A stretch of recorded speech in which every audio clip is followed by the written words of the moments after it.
Imagine waking up tomorrow and in a single silent moment, no one on earth remembers what a wheel is.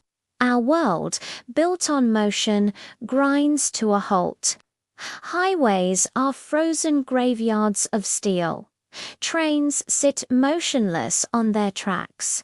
Bicycles lie abandoned, their purpose a mystery. In cities, elevators are steel coffins, trapping people between floors. Airplanes, once symbols of connection, are grounded indefinitely. Supermarkets quickly empty as supply chains collapse, leaving shelves bare and cities isolated islands. The silence is deafening, replacing the constant hum of a civilization in motion. This isn't just about transportation. Factories fall silent. Conveyor belts stop.